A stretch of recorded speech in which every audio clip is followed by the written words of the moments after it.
Well, it was just one of those really old, like, haunted looking houses, and it had a top floor that had no way to get to it, but you could see it from outside.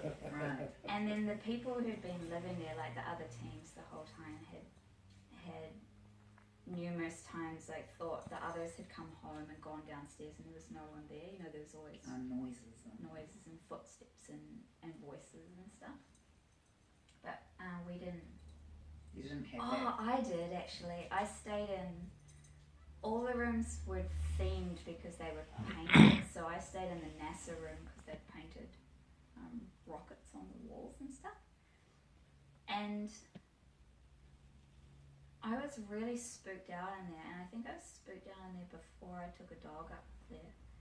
I was spooked out, so I took a dog up there to bed with me.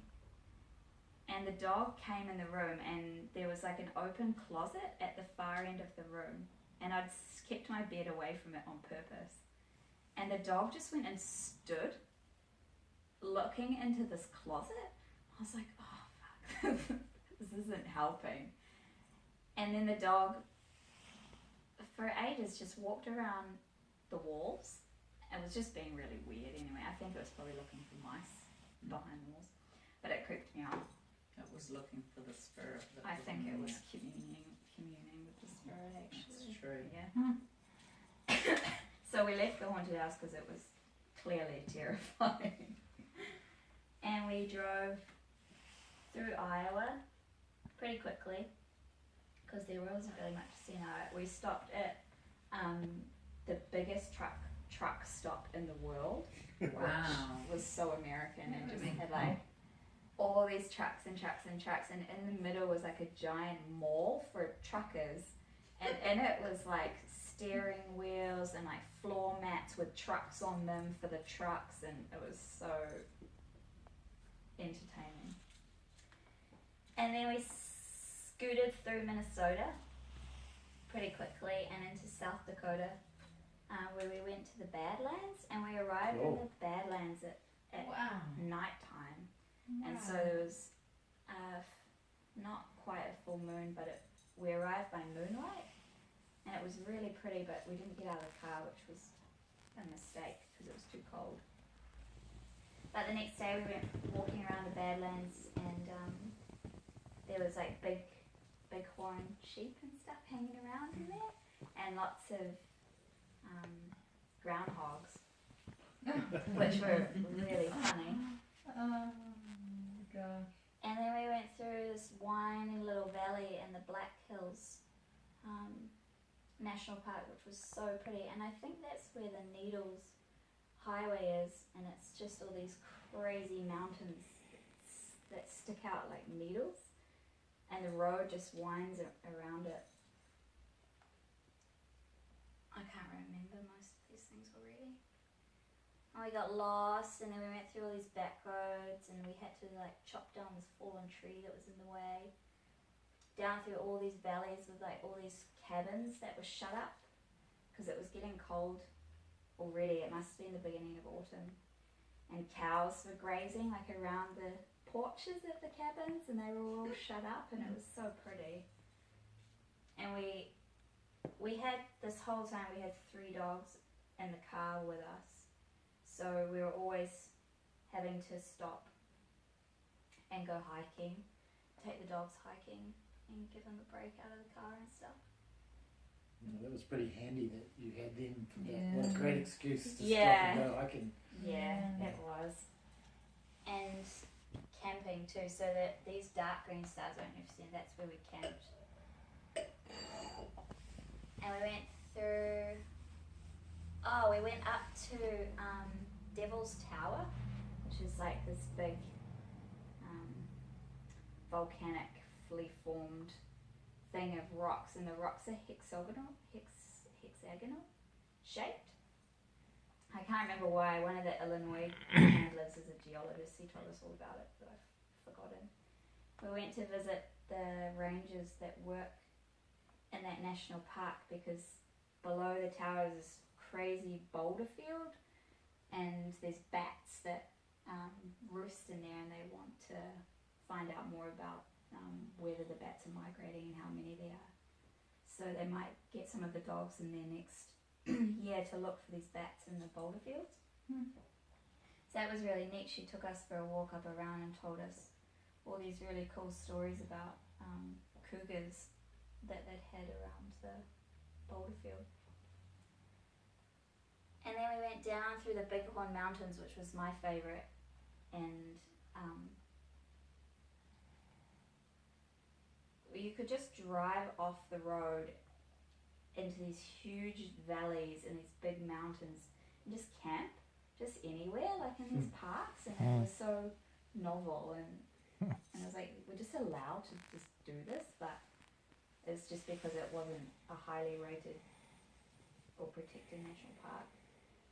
But the Bighorns also had this medicine wheel, which we actually couldn't find out much information about because it predates the Native Americans that currently use it, so they don't really know who made it. But it's basically on top of a mountain, and it's a circular shape, and the Native Americans go up and they tie feathers and little leather bags to it, and I don't really know what they do there. There's no information, but I'm assuming they're making some kind of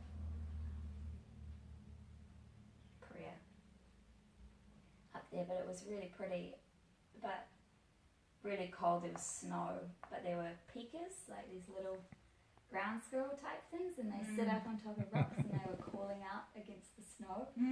And there was this elderly couple that walked all the way out, it was quite far, with their poodle on top of the mountains, and it was so bizarre. But I didn't realise for ages that they had an electric shock collar on the poodle. The poodle was loose, but that he was shocking it all the time. It would like look at us and he'd shock it. And Heath noticed right away. I didn't for ages notice that this dog was being shocked. It was really sad. Anyway,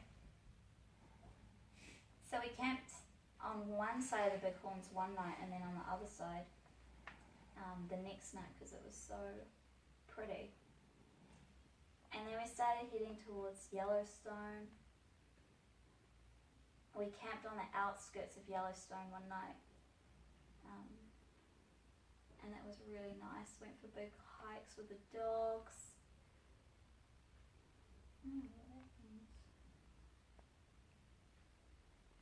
And then we went into Yellowstone, and and on top, just before we went into Yellowstone, we met, there was a mounted ranger on the side of the road, and he was dressed like a cowboy, and he was a big guy, and he had chaps, and he had a big handlebar moustache and like a ranger hat.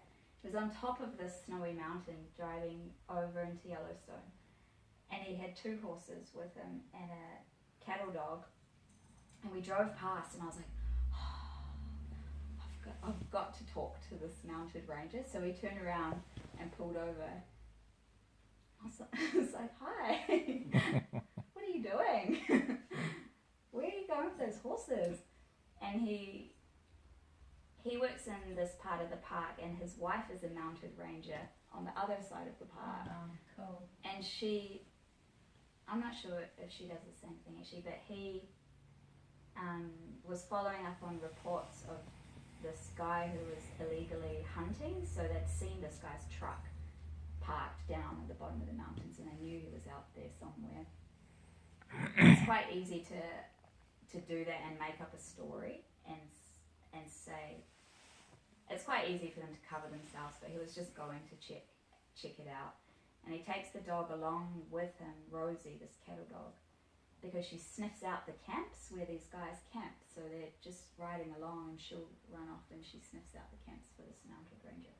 It was very cool.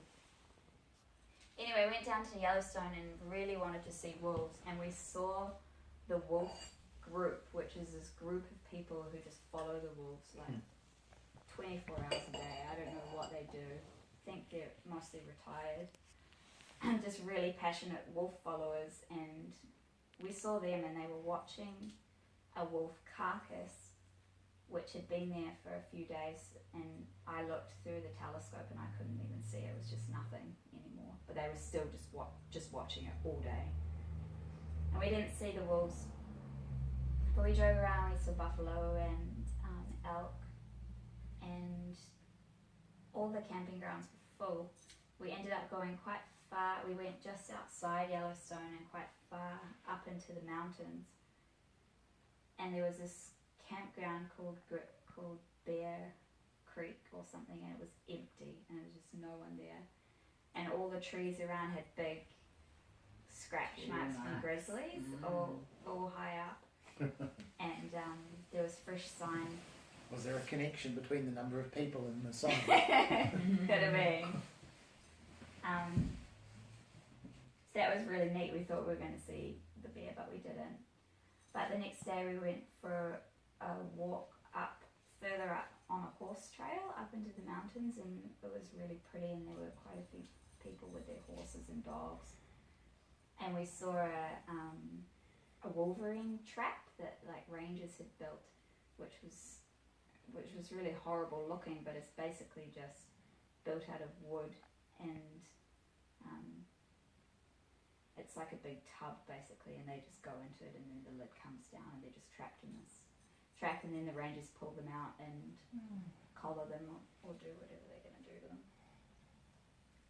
Nothing too serious. I thought when it was a wolverine trap that it was like to kill them, but it wasn't. It's just to study them. So Yellowstone was pretty, but it wasn't my favourite landscape. And the tourists there were so crazy, and it was the off season, and it was like you drive around and there'd just be this huge traffic jam, and people would just stop in the road to take photos, and everyone would get out of their cars and push each other to get pictures. And we stopped. We saw this. So American, eh? It was so American. Yeah. We saw this black bear, and I got out of the car, and I was just standing on the side of the road with all these other people and an escort, because whenever there's animals near the road, these like rangers just appear.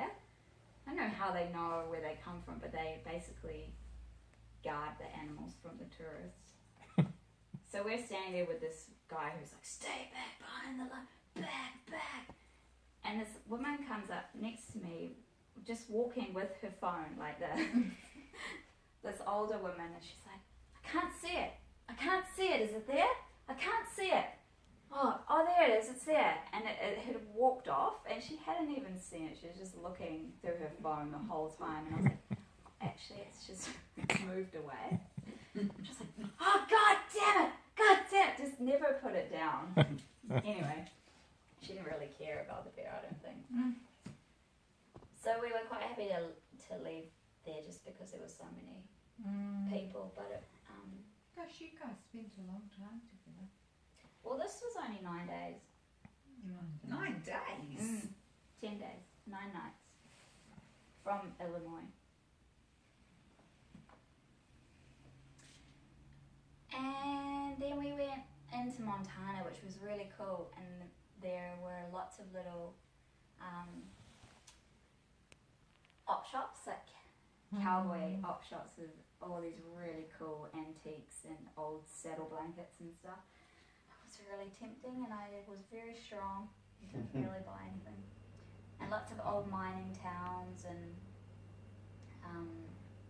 cowboy type stuff. It was really neat. And then we went south into Bannack, which I'd read about because I really wanted to go to a haunted town, or haunted towns. And Bannack is this old mining town, and all the buildings have been really well taken care of, and it's like a western, really wide street with all these wooden buildings. And we just stumbled upon it on this day that there happened to be, I think it's one weekend every year, who gets just watching it, where actors travel from all around to come there, and they dress up, and they move about the town like they're the people living there. So they'll be in the shops exchanging gold for whatever, and in the pub drinking, and in the shop bartering, and riding around on horses, and there's donkeys hanging around and stuff. And we just happened to go there at exactly the right time, and it was so neat. That was really cool, which was lucky because we went quite far out of our way just to check it out. And then we went up, and then we went south into Idaho, and then decided to turn around. I like potatoes. We actually just didn't know how long it was going to take us to go like this, and we were running out of time. We had to be back in Washington. So we went south, and it was really beautiful, but then we turned around and went north.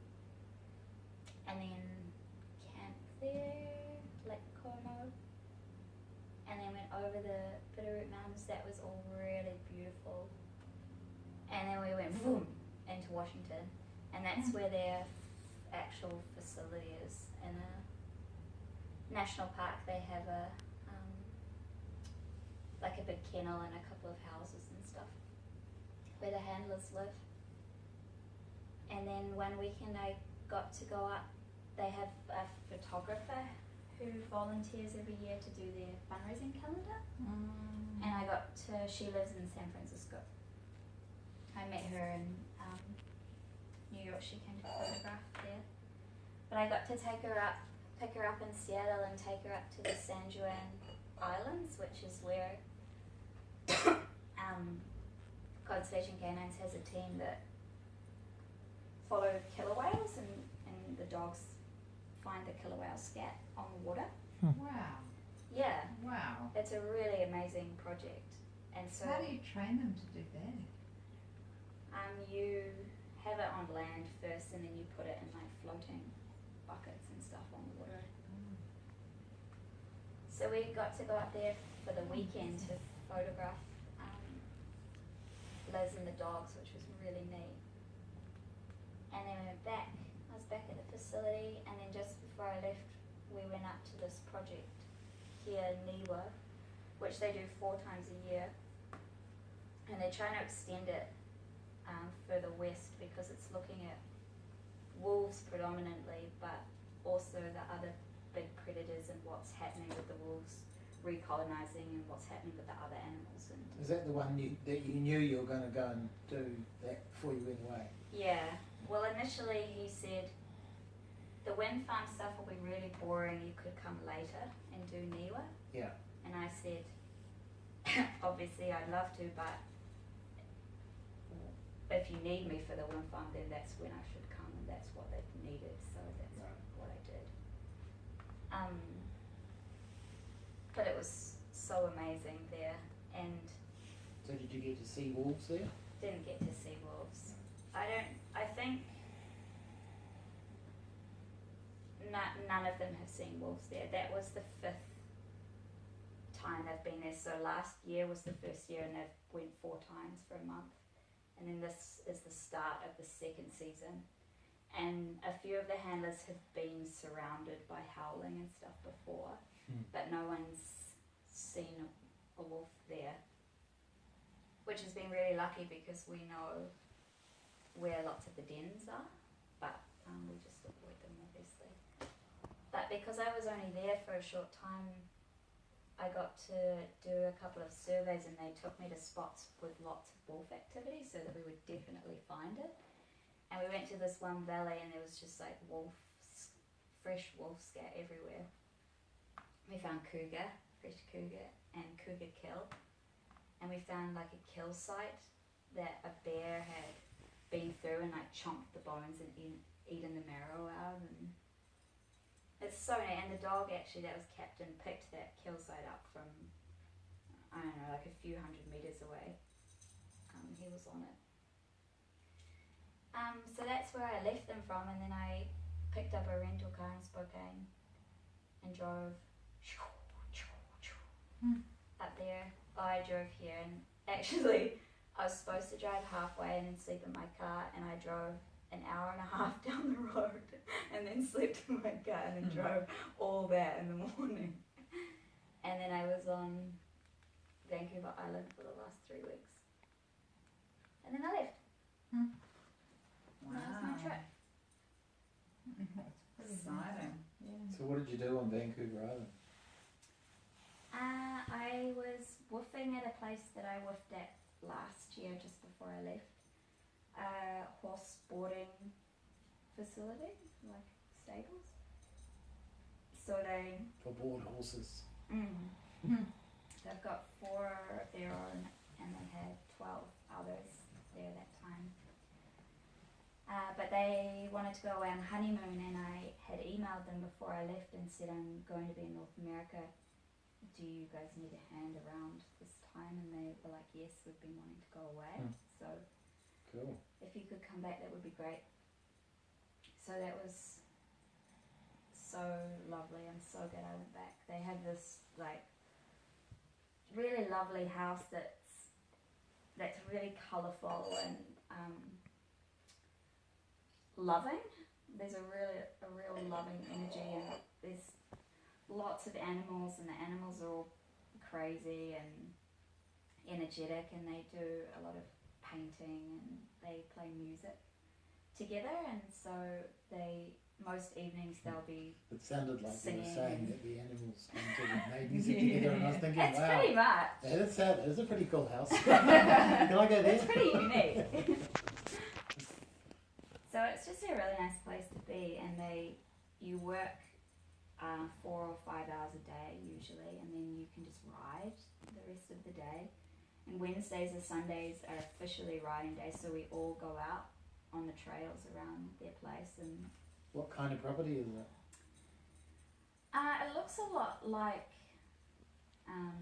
Nelson kind of Right. boutique farms, but with lots of big forests and trees and stuff.